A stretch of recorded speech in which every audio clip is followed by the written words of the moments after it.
నేను దేవుని రాజ్యానికి వెళతాను, తప్పకుండా నేను ఎప్పుడు చనిపోయినా పరలోకం చేరుకోగలుగుతాను అనే ఒక మంచి నిరీక్షణ, అట్టి నిశ్చయత మనం కలిగి ఉండాలంటే ఒకటే, మీ పిలుపుని ఏర్పాటుని నిశ్చయం చేసుకోండి, కన్ఫర్మ్ చేసుకోండి. అబ్రహాము పిలువబడ్డాడు, ఆ పిలుపుకి లోబడ్డాడు, బయలుదేరాడు, మధ్యలో వెనక్కి తిరిగి వెళ్ళిపోలేదు.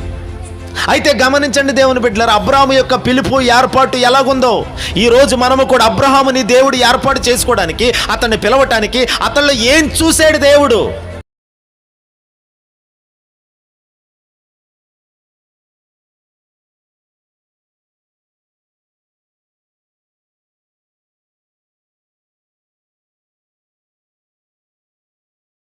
అబ్రహాముని దేవుడు ఏర్పరచుకోవడానికి బలమైన కారణం ఏంటంటే, అబ్రహాము చాలా విధేయుడండి. అబ్రహాము చాలా వినయ మనస్కుడు, వెంటనే లోబడతాడు. అందుకని అక్కడ కూడా మనం చదివాం, అబ్రహాము పిలువబడినప్పుడు ఆ పిలుపునకు లోబడి. దేవుని దగ్గర తమ్మును తాము తగ్గించుకుంటారో, ఎదుటి మనుషులు ఎదుట ఎవరైతే తగ్గించుకుంటారో వారిని దేవుడు ఏర్పాట్లోకి తీసుకొస్తాడు.